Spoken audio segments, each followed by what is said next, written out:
नमस्कार दोस्तों, आज के इस वीडियो में आपका स्वागत है। आज हम पढ़ेंगे पहले पाठ पूर्णांक का भाग 2।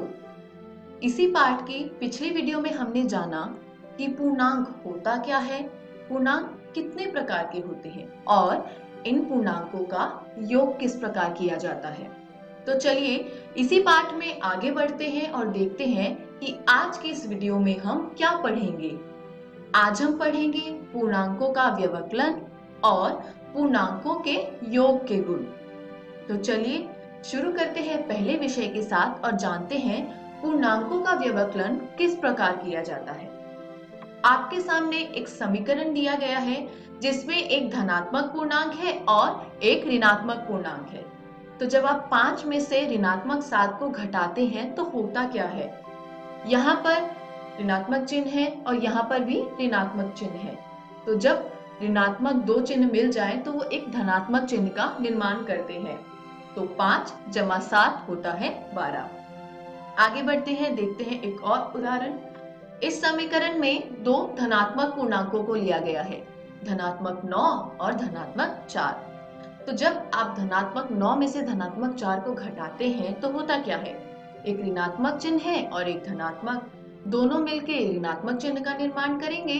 और जब आप 9 में से 4 को घटाएंगे तो आपको प्राप्त होता है 5। ठीक उसी प्रकार आगे आपके सामने दो ऋणात्मक पूर्णांकों का व्यवकलन किया जा रहा है। तो एक ऋणात्मक चिन्ह है और दूसरा भी ऋणात्मक चिन्ह है। ऐसी स्थिति में क्या करते थे, दो ऋणात्मक चिन्हों को मिलाकर एक धनात्मक चिन्ह का निर्माण करते थे। अब क्योंकि 9 और 4 इनका व्यवकलन करना है तो इनके बीच का अंतर लेना होगा जो कि होगा 5। लेकिन यहाँ पर जो बड़ी संख्या 9 है उसके आगे एक ऋणात्मक चिन्ह है और यही कारण है कि परिणाम में जो पूर्णांक आपको प्राप्त होगा उसके आगे भी ऋणात्मक चिन्ह होगा। आशा करती हूँ पूर्णांकों का व्यवकलन आपको भली भांति समझ आया होगा। आगे बढ़ते हैं अगले विषय की ओर और जानते हैं पूर्णांकों के योग के क्या गुण होते हैं। इन गुणों में सबसे पहला है योग का समृद्ध गुण, जिसमें आपको एक समीकरण दिया गया है 3 + 4 = 7। यहाँ पर 3 एक धनात्मक पूर्णांक है, 4 एक धनात्मक पूर्णांक है। तो जब आपने दो पूर्णांकों को जोड़ा तो आपको परिणाम में एक पूर्णांक प्राप्त हुआ। अगला उदाहरण हमने देखा, इसमें एक धनात्मक पूर्णांक है 3 और एक ऋणात्मक पूर्णांक है 4। जब इस समीकरण को हल किया तो हमको प्राप्त होता है -1 जो कि एक पूर्णांक है। आगे बढ़े तो हमने देखा कि एक ऋणात्मक पूर्णांक -10 दिया गया है और एक धनात्मक पूर्णांक 3 दिया गया है। इनको हल करके हमें प्राप्त होता है -7। ये भी क्या है, ये एक ऋणात्मक पूर्णांक है। और फिर -23 और -10 को जब जोड़ा गया तो हमें प्राप्त हुआ -33। -23 भी एक पूर्णांक है, -10 भी एक पूर्णांक है और -33 भी एक पूर्णांक है। तो आगे बढ़ते हैं और देखते हैं योग के समृद्ध गुण से हमने सीखा क्या। योग के समृद्ध गुण से हमने ये सीखा कि जब a और b दो पूर्णांक हैं, उनका आप योग लेने पर जो भी आपको परिणाम में प्राप्त होगा वह भी सदैव एक पूर्णांक होगा। आगे बढ़ते हैं अगले गुण की ओर, योग का क्रम विनिमय गुण। क्रम विनिमय का अर्थ होता है क्रम में परिवर्तन। तो 3 + 4 बराबर है 4 + 3 जो कि बराबर है 7 के। इसमें मैं आपको समझाना ये चाह रही हूँ कि आप 3 में 4 को जोड़ेंगे तो आपको क्या प्राप्त होगा, 7। और यदि आप 4 में 3 को जोड़ेंगे तो भी आपको 7 ही प्राप्त होगा। ठीक उसी प्रकार अगले उदाहरण में देखिए, 5 में -6 को जोड़ेंगे तो भी -1 प्राप्त होगा और -6 में 5 को जोड़ेंगे तो भी -1 प्राप्त होगा। इसी प्रकार आगे के उदाहरण में भी आप देख सकते हैं कि -3 और -8 मिलके बने -11 और यदि -8 में -3 को जोड़ा जाता तब भी हमें प्राप्त होता -11।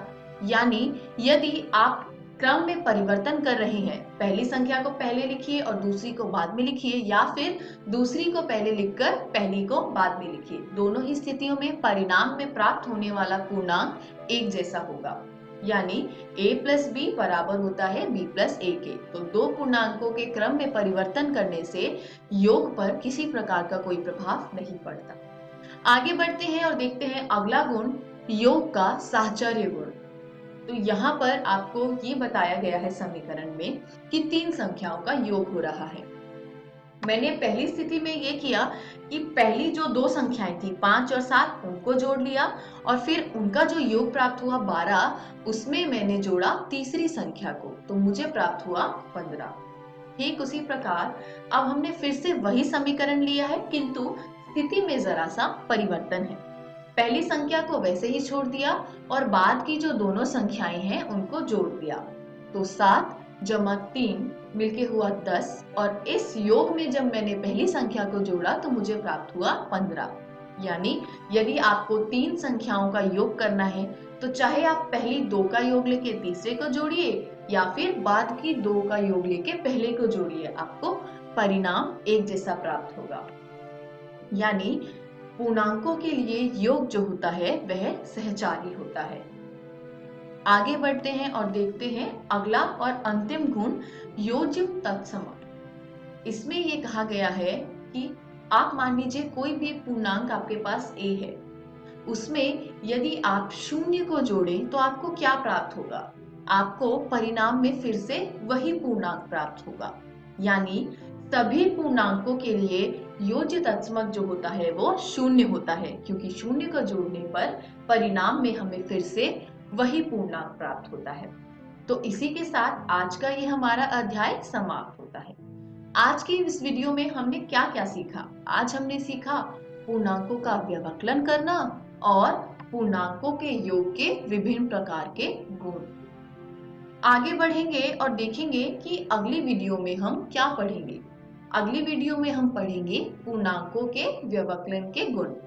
जैसा आप सभी जानते हैं कि ये हमारा गणित की किताब का पहला पाठ है, तो घर जाइए प्रश्नावली 1.1 में जो आपको प्रश्न देखे हैं उनको निरंतर हल कीजिए और किसी भी प्रकार के संदेह एवं सहायता के लिए हम हमेशा उपलब्ध हैं। धन्यवाद।